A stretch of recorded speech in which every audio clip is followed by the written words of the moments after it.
आगे प्रसंग है देह कुंड में राधा का दान। एक बार श्री राधा जो मैके यानी बरसाना गई हुई थी, उस समय सावन का महीना था, उसमें भी पूनम का दिन था।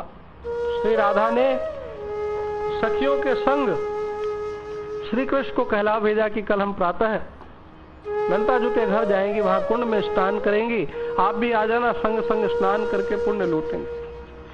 दूसरे दिन प्रातः ललता जी राधा जी को बरसाने से अपने मैके आटोर पर्वत के एक कुंड पर ले गई। श्री कृष्ण भी गौ को चराने के लिए प्रातः 6 बजे निकले थे। वहां से गौ को सखाओं के जिम्मे छोड़ के प्यारी के पास आटोर पर्वत पे, जहां ललता जी का जन्म स्थान है, वहां पास के कुंड पे स्नान हेतु पहुंच गए। सखियां राधा कृष्ण सब मिलकर स्नान का आनंद लेने लगे। स्नान के बाद वस्त्र धारण किए।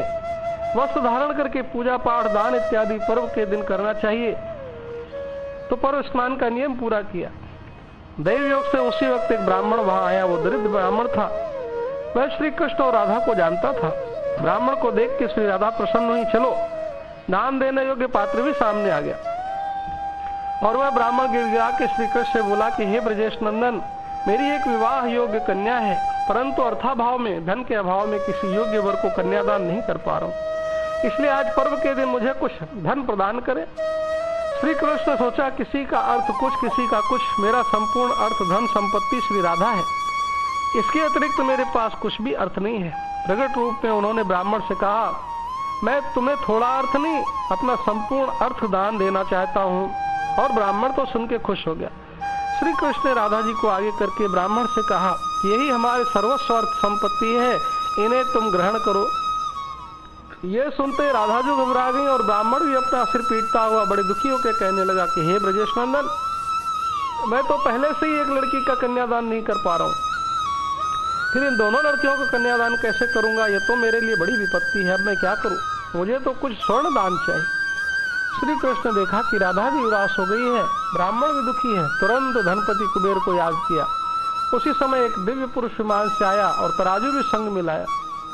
श्री कृष्ण ने किशोरी जी से कहा कि आप इस तराजू के एक पल्ले में बैठ जाओ, आपका दान किया तो आपके वजन के बराबर ब्राह्मण को स्वर्ण दान करेंगे। राधा जी एक पलड़े में बैठ गई और सखियां गीत गाती हैं, हमारो धन राधा श्री राधा श्री राधा, परम धन राधा राधा राधा राधा राधा, हमारो धन राधा श्री राधा श्री राधा। और प्रियाजू के वजन के बराबर स्वर्ण कुबेर के पास से लेके श्री कृष्ण ने उस ब्राह्मण को दिया। इससे प्रियाजू भी प्रसन्न हो गई, ब्राह्मण देव भी प्रसन्न हो गया। आशीर्वाद पे आशीर्वाद दिए, अपने भवन गया और अपनी लड़की का कन्यादान विवाह किया। तब से इस स्थान का नाम देह कुंड पड़ा। कहा जाता है कि एक धनी व्यक्ति कुष्ठ रोग से बहुत पीड़ित था। उसने यहाँ आके इस कुंड में स्नान किया तथा 10 कर स्वर्ण उपयुक्त ब्राह्मण को दान दिया, तो कुछ ही दिन में वह कुष्ठ रोग से मुक्त हो गया। सखियों ने जुगल सरकार की जय जयकार की। वहीं तट पे बेड़ी शंकर महादेव विराजमान है। गोपियों ने स्वयं अपने हाथ से महादेव जी की स्थापना की है।